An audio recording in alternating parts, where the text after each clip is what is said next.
Buenas noches y bienvenidos a Sala de Prensa de Noticias Caracol Ahora. Hoy queremos preguntarles, ¿usted cuida su alimentación? ¿Usted o alguno miembro de su familia tiene sobrepeso? Pues precisamente en Colombia poco más del 60% de la población entre los 18 y los 64 años sufre de obesidad. Hoy, 24 de septiembre, se celebra el Día Nacional de Lucha contra el Sobrepeso y la Obesidad. Y a propósito, miren esta historia. En Colombia, 1 de cada 3 jóvenes y adultos presenta sobrepeso. El sedentarismo y los malos hábitos alimenticios, agravados por la pandemia, son factores que provocan la muerte de menores y adultos día tras día. La OMS considera a la obesidad como una de las grandes epidemias del mundo. Se ve como una herencia, se ve como una forma de vivir y no se ve como una amenaza para la salud y para la calidad de vida. Prácticamente pasa desapercibida porque las personas empiezan a acostumbrarse a vivir en sobrepeso. Un tema de salud pública que aumenta aceleradamente en primera infancia y adolescencia y que puede ser contrarrestado desde casa. Desde chiquitos se acostumbren a comer sanamente, a acostumbrarse que no es necesario adicionar azúcar a las comidas o sal en exceso, a comer las cosas bajas en grasa, a preferir alimentos naturales, no tanto los alimentos procesados. No combatir la obesidad abre la puerta para enfermedades asociadas a esa condición, como son hipertensión arterial, problemas osteoarticulares, cardiovasculares, entre muchas otras de igual o mayor riesgo. Con solo perder peso puedo disminuir la probabilidad de desarrollar diabetes tipo 2, disminuir la probabilidad de hacer cáncer. La pérdida de peso debe ser tratada con especialistas en el tema, eso sí, evitando recurrir a dietas drásticas que se ven en internet. Se vende o se ofrece como una opción fácil porque es difícil adherirse a un nuevo plan de alimentación, es difícil comenzar a hacer ejercicio, pero es la única forma que te garantiza, primero, que no vas a tener ningún riesgo de salud y segundo, que vas a lograr un resultado a largo plazo. Un paso que debe tomarse a temprana edad para mejorar su calidad de vida y prevenir futuras enfermedades. Pues bien, una vez más queda claro que el sobrepeso y la obesidad traen consecuencias que pueden ocasionar serios problemas para la salud y por eso son constantes los llamados de los expertos para que se evite de la comida chatarra, las bebidas azucaradas, las grasas saturadas y el sedentarismo, entre otros. Y ese es nuestro tema de hoy en Sala de Prensa. Por eso hemos invitado al doctor Óscar Rosero, médico endocrinólogo. Doctor Rosero, bienvenido. Hola Marta, muy buenas noches, encantado de estar contigo y con todos los televidentes el día de hoy. Gracias, doctor Rosero, y también le damos la bienvenida aquí a Sala de Prensa a la doctora Claudia María Carvajal, nutricionista, dietista del Grupo de Cirugía Bariátrica de la Fundación Santa Fe. Bienvenida. Muchísimas gracias, Marta, muchas gracias por la invitación y bueno, es un tema fascinante. Fascinante a los dos, gracias por acompañarnos. Voy a empezar con esta pregunta para los dos. ¿Cómo ven esta cifra según la cual más del 60% de las personas entre los 18 y los 64 años pues sufre de obesidad? Empiezo con usted, doctor Rosero. Definitivamente estamos ante una verdadera pandemia. Los números cada vez crecen y crecen y crecen y parece que no tienen control. Es preocupante y datos, por ejemplo, como en Estados Unidos, se está teniendo la primera generación de niños que van a vivir menos que sus propios padres, producto de las enfermedades crónicas derivadas de esta enfermedad. Los países latinos es una avalancha de costos y de malos desenlaces personales y en el sistema de salud, lo que está trayendo esta gran pandemia. Y usted, doctora Carvajal, ¿cómo ve este panorama? Es un campanazo de alerta preocupante. Bueno, mira, este campanazo, como dice el doctor, lo veníamos trayendo ya de años atrás, que ha venido en aumento, y ahorita en esta pandemia, en esta situación de sedentarismo, es demasiado preocupante en los niños, en adultos, en los jóvenes, porque se ha visto dramáticamente un aumento de peso en todos. Es una situación preocupante de la que vamos a hablar más a fondo. Doctor Rosero, ¿cuáles son esos tipos de obesidad que están afectando a los colombianos? Bueno, básicamente hablar de obesidad es lo primero y el mensaje claro es que tenemos que salirnos de los estereotipos y de la estigmatización. Las personas que sufren de obesidad tienen una enfermedad y hay que considerarlo como una enfermedad crónica. Más allá de la parte estética, más allá de que si nos vemos bien o no, tenemos que considerarla como una enfermedad y nosotros como profesionales de la salud tenemos que ser absolutamente empáticos con esta condición. La obesidad se clasifica según el índice de masa corporal o la relación estatura-peso en grado 1, grado 2, grado 3, obesidad mórbida, superobesidad. Aquí lo importante siempre es que cualquier aumento de peso por encima del índice de masa corporal considerado como normal debe hacernos llamar la atención para tomar medidas urgentes y prioritarias, e incluso desde la pequeña, desde la temprana infancia, porque esta es una enfermedad que como todas las enfermedades tiene grados, tiene severidad, y bien como la doctora trabaja en el grupo de cirugía bariátrica, sabe que hay pacientes que ya superan todos los límites de manejo dietario y que deben ser llevados a manejo mucho más complicado, mucho más invasivo como es una cirugía bariátrica. Queremos que no lleguen allá, queremos que las personas y los pacientes entiendan que si empiezan la prevención o si están con un pequeño grado de sobrepeso, se puedan controlar adecuadamente. Un control a tiempo. Doctora Carvajal, en comparación con años anteriores, ¿qué tan mal nos estamos alimentando los colombianos? Bueno, mira, eso es una pregunta importantísima, pero complementando y en la misma línea que dice el doctor, yo creo que es importantísimo los planes de gobierno, planes de educación nutricional. Eso es importantísimo, porque si a nosotros en los colegios, en las universidades, en la casa, uno le enseña a los niños a comer bien, a comer rico.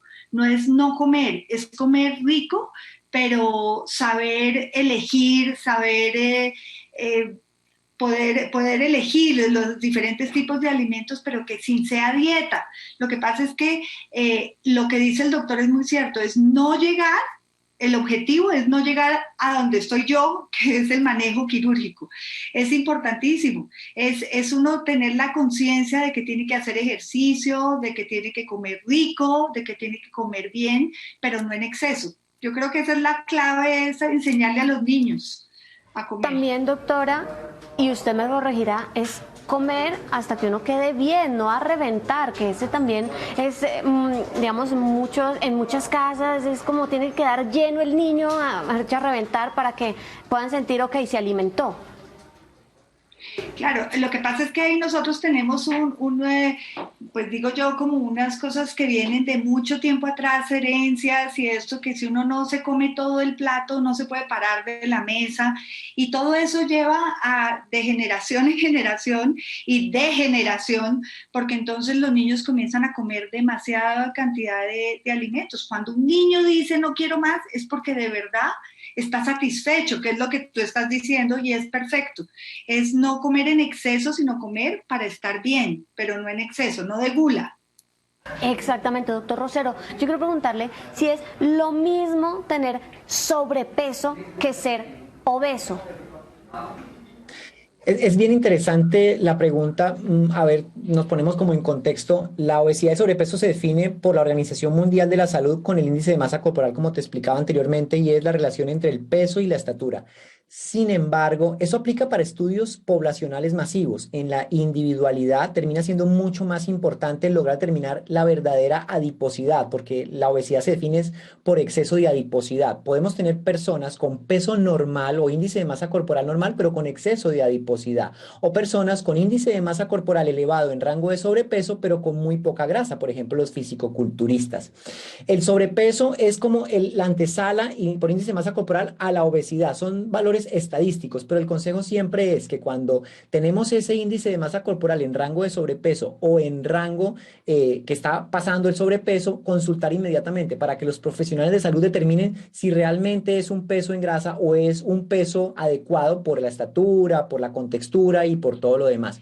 Quiero hacer algo aquí, una anotación con lo que hablabas ahorita con la doctora Carvajal, y es muy importante esto de la educación en la temprana infancia en cuanto a los hábitos. Muchas veces, y lo decíamos, como que presionamos a los niños para que se acaben todo el plato de comida y eso crea una respuesta muy complicada después para poderlo dejar. Pero aquí les voy a dar un dato bien interesante para que lo tengan siempre todos los que nos están viendo hasta ahora. La comida de verdad, La comida deliciosa, la comida de nuestro campo tiene una ventaja impresionante y es que es autosaciante. Cuando nos alimentamos con comida de verdad nos llenamos fácilmente.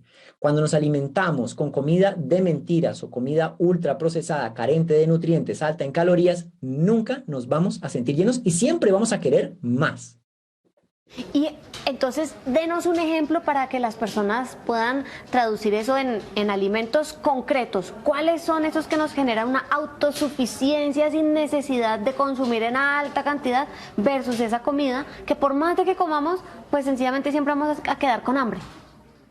Mira, el mejor ejemplo es, por ejemplo, cuando tú desayunas con un par de huevos, con una arepa de maíz, te vas a sentir saciado el resto de la mañana. El día que tú desayunas con un cereal ultraprocesado, azucarado, vas a tener nuevamente hambre a las 2 horas porque la cantidad de glucosa se absorbe rápidamente, tu cuerpo produce mucha insulina y te va a haber necesidad de volver a comer. Entonces, una comida de verdad tiene siempre proteínas, tiene siempre leguminosas, tiene siempre buenos cereales. Créanme que ahí nunca va a estar el problema porque es autosaciante. Cuando yo almuerzo, por ejemplo, un ejemplo clásico, cuando yo almuerzo un plato con arroz y con frijoles y una porción de proteína animal, quedo lleno el resto de la tarde. Pero cuando yo decido almorzar con un pan, con algo procesado, azucarado, voy a tener hambre a los pocos minutos. Entonces, aquí el mensaje clave es, démosle prioridad a la comida de verdad que está libre de procesamiento.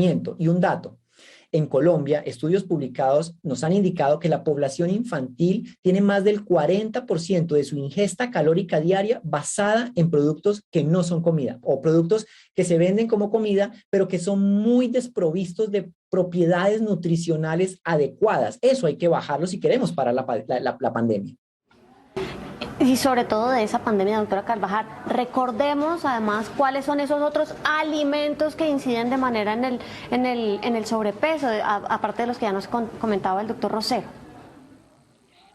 Pues mira, lo que pasa es que eso se está manejando muchísimo en la red Papás y hay leyes ahorita, por ejemplo, en los colegios están en las tiendas del colegio. No se puede tener gaseosas, bebidas carbonatadas, no se puede tener muchos paquetes, sino cosas muy naturales, lo que está diciendo el doctor, y eso es importantísimo. El manejo, uno tiene que dar las comidas creativas y que sean bonitas, porque si yo voy a decirle al paciente, la presentación es importantísima, porque todo entra por los ojos, ¿sí? Entonces, esa forma de preparación, usted puede hacer una zanahoria, pero cómo se la presenta al niño para que esa zanahoria sea agradable y que sea apetitosa y que le agrade y le guste. Entonces, es importante todos estos alimentos, pero la presentación final es un poco de elaboración, eso es importante. Otra cosa que quería comentar, digamos ahí, el trabajo en equipo es fundamental, o sea, la nutricionista no puede hacer nada o la mamá no puede hacer nada si no tiene el apoyo del colegio en educación física o el deporte en los niños. El deporte es fundamental, o sea, para que haya un buen crecimiento, un buen desarrollo, y en las personas adultas es importantísimo en este momento que hay tanto sedentarismo, que ya estamos pudiendo salir y expresar diferentes situaciones. El ejercicio es la base para que todo funcione. Si es un buen ejercicio y una buena alimentación, perfecto, pero las personas quieren magia. Entonces, una pastilla, una malteada, algo que sea rápido y me baje de peso, y eso así no es. No hay productos mágicos, sino constancia, disciplina y ese apoyo integral, doctora. Pero me llama la atención esa parte que mencionaba hace unos instantes de la creatividad en la presentación de los platos, sobre todo teniendo en cuenta pues esa temprana educación en los niños. Eso es, digamos, si tomamos el ejemplo de la zanahoria, es ponerla en forma de orejitas o ponerla en forma de flor para que los niños lo vean atractivo. Claro, simplemente los palitos de zanahoria, que no se vea la zanahoria fea, sino los palitos de zanahoria y ponerle una salsita con queso. Entonces es agradable, el niño le va a gustar y le va a quedar gustando. O sea, es probar, porque los niños a cierta edad todos dicen no me gusta la verdura. pero es que no me gusta la verdura, es porque todos dicen que no les gusta la verdura, pero si yo le presento un plato agradable, pues se lo van a comer, segurísimo que sí. Doctora, ¿hay nuevos compuestos o sustancias, alimentos incorporados a la lista de los que no debemos consumir? No, mira, yo creo que nada en exageración es bueno, ¿sí? Hay personas que dicen que el azúcar es veneno y eso no es así, mejor dicho, hay que limitarlo. Uno no necesitaría comer azúcar para poder vivir, porque las frutas y las verduras tienen azúcar, pero eso está en el ambiente. Entonces yo no voy a hacer, lo importante no es que un niño esté triste y que yo le prohíba que en una fiesta coma un ponqué, porque eso sería absurdo, pero es simplemente limitarlo en la casa de comer cosas con azúcar y cuando asistan a reuniones o a fiestas y no se lo van a comer. Pero si en la casa les tienen colombinas, les tienen dulces, pues el niño, como dice el doctor, va creando esa necesidad del dulce. Entonces no hay que crearles esa necesidad. Doctor Rosero, vengo con una pregunta que nos han hecho mucho en este espacio y es ¿qué tan malas son las sopas y los jugos naturales? Hay una cosa interesante de lo que habla la doctora, es natural y una respuesta que uno siempre trata de dar es, ojo, por favor, no debemos satanizar X o Y alimento, pero aquí yo sí difiero un poquito y es que hay sustancias químicas que son potencialmente adictivas y que no podemos predecir el futuro de esa sustancia en un niño. Entonces, una sustancia potencialmente adictiva con suficientes estudios es el azúcar añadida, el azúcar refinada. Cuando introducimos a los niños en esa teoría de la moderación, un niño no entiende de moderación, un niño no va a saber si es bueno o malo y es nuestra responsabilidad como padres educarlos en torno a el no, así como a los adolescentes le decimos, yo nunca consigo en mi cabeza decirle a un adolescente, tú puedes consumir alcohol, pero con moderación. Tú como padre, ¿qué le vas a decir a un adolescente? No, no consumas, hace daño. O con las drogas. Pasa exactamente igual con el consumo de azúcar. Nuestra responsabilidad como padres es educar enseñando el por qué sí o por qué no. Lo digo como experiencia personal. Nosotros tenemos un niño de 7 años y él aprende y escucha y repite y enseña y él ante la alternativa de tener algo que tenga azúcar dice, a mí me enseñaron que no era bueno para mí. Hay que educar, pero con información y nunca con regaño. Ojo, nunca prohibición ni regaño. Educación desde temprana infancia. Esa sustancia definitivamente no va. Por otro lado está la controversia, por ejemplo, con las sopas. Yo no puedo pelear con la sopa. Porque es que la sopa nació con nuestra humanidad, nuestra cultura es de sopa. ¿Cómo le decimos a una persona en Boyacá que no se tome un cuchuco, por Dios? Es delicioso, es nutritivo, aporta. Ahí no está el problema del sobrepeso. Dejemos de buscar culpables en donde no está. Me siento frustrado cuando llegan pacientes a nuestras consultas de sobrepeso y vemos los diarios de alimentos y le echan la culpa al arroz. Entonces, no comen arroz y resulta que se están comiendo al desayuno unas galletitas muy integrales, pero muy ultraprocesadas, bebidas azucaradas, pero la culpa es del arroz. Con relación al jugo, sí hay un tema muy importante con el jugo, y es que los alimentos vienen en una matriz. La matriz del alimento determina cómo va a ser su biodisponibilidad. Cuando rompemos la matriz de la fruta y la volvemos líquida, llega rápidamente al intestino. En el intestino hay un transportador de glucosa que se llama el GLUT5, que cuando llega tanta fructosa líquida en tanta velocidad, se multiplica y se absorbe rapidísimo, diferente a cuando llega la fruta en su forma natural. Con los jugos sí hay que evitarlos a toda costa. Por supuesto que estos jugos embotellados o encajados, que no son jugos sino son colorantes y azúcar, muchísimo menos. Pero con la sopa, mamás y papás, si le gusta bien y si no le gusta, pues también, pero no peleemos con la sopa. Y un mensaje para los adultos. La culpa no es del arroz. Muy bien, muy bien. Vamos a calmar conciencias también un ratico aquí en este contenido que estamos haciendo aquí en Noticias Caracol ahora en Sala de Prensa. Doctora, hablando sobre esas cifras preocupantes y estos índices de obesidad, ¿son más altos en determinadas ciudades o regiones del país? Sí, claro. Esto es bien. Si nosotros vemos, Sí. es importante, por ejemplo, en la costa, por la cultura, encontramos muchas más personas con problemas de sobrepeso y obesidad, porque la cultura es fritos, ¿sí? Es todo muchos fritos, entonces pues obviamente y más sedentarios por el calor, entonces sí se ve en la zona de la costa personas con más tendencia a la obesidad. Doctor Rosero, ¿qué enfermedades puede causar el sobrepeso? Que ese también es un tema bien importante. Absolutamente complicado. Complementando un poquito la pregunta anterior, las encuestas nutricionales, tanto en Colombia como a nivel mundial, han demostrado que la epidemia de sobrepeso y obesidad se está dando muchísimo mayor en los estratos socioeconómicos bajos.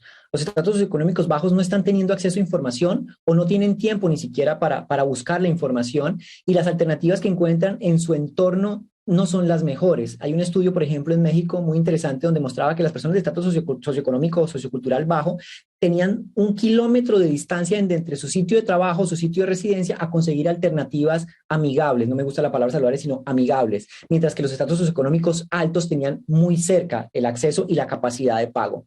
Ahora, volviendo a la pregunta que me hacías, esto es preocupante porque la obesidad, yo digo, es la mamá de todas las enfermedades crónicas que nos están matando hoy día como humanidad.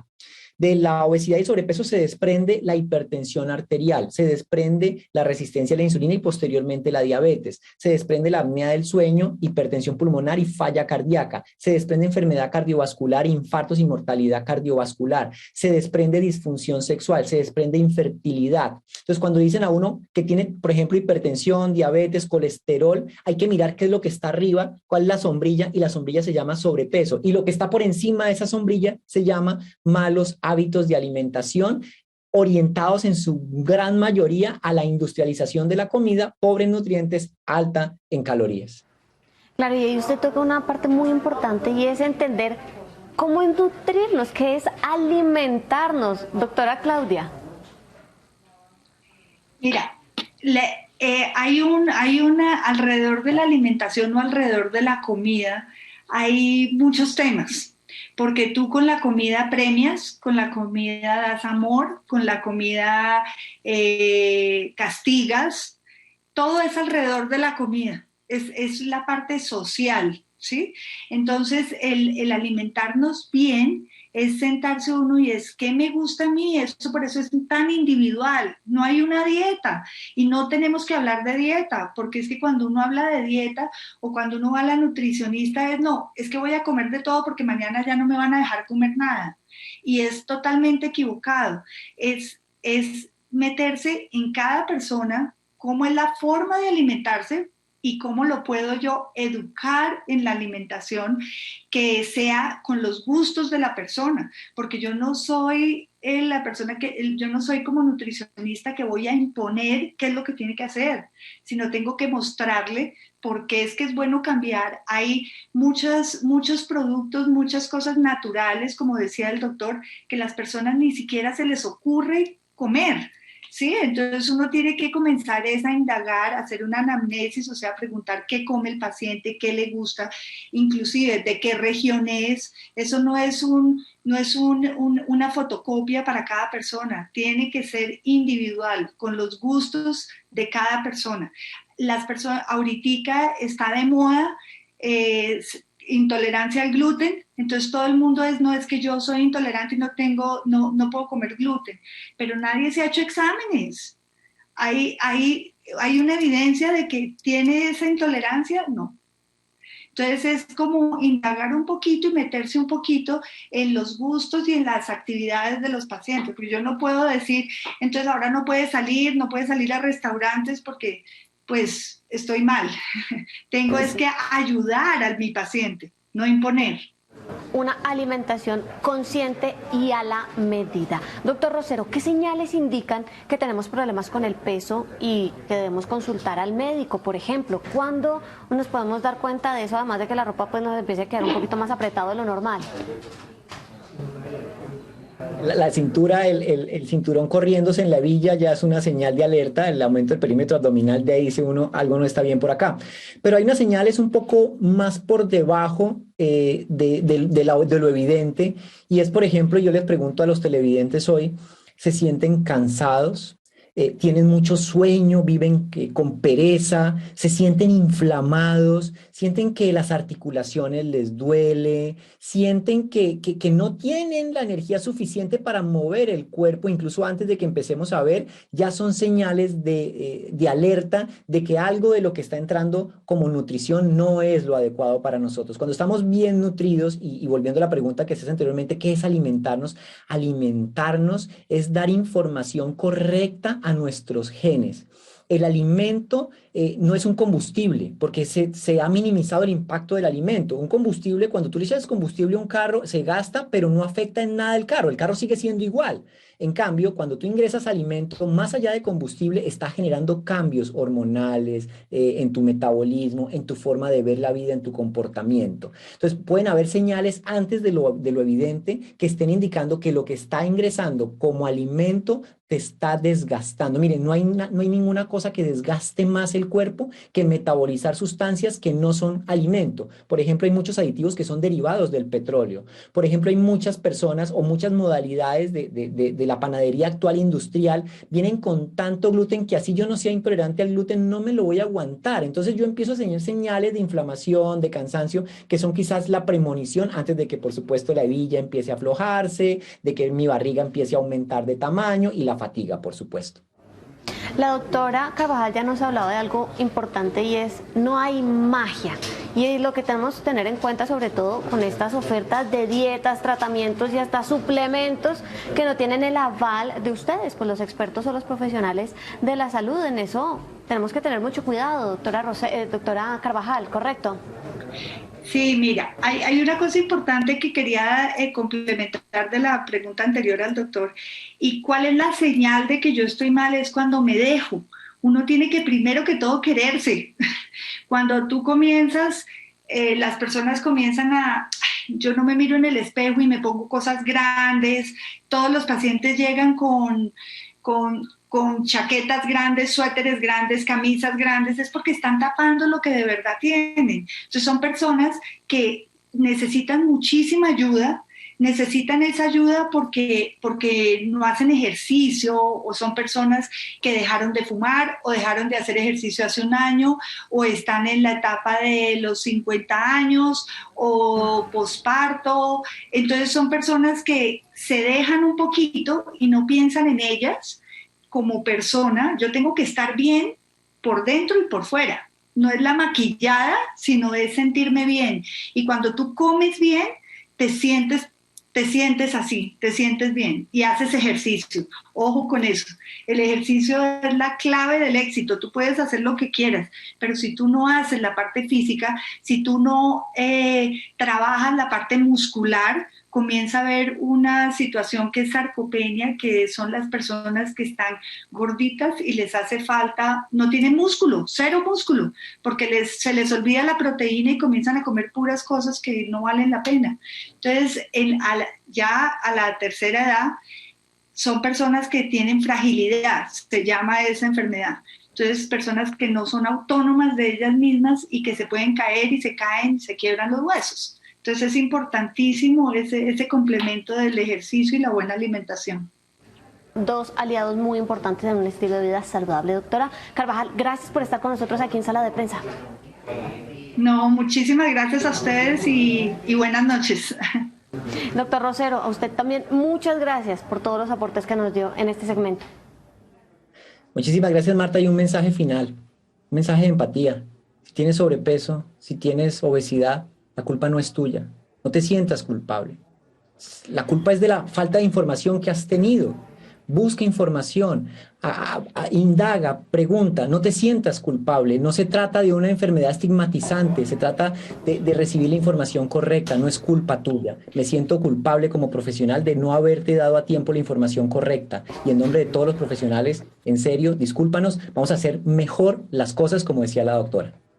Gracias por ese mensaje y gracias a los dos por estar aquí en Sala de Prensa. Así llegamos al final de este programa, pero quédense conectados que ya viene Víctor Grosso con toda la información económica en Signo Pesos. Buenas noches.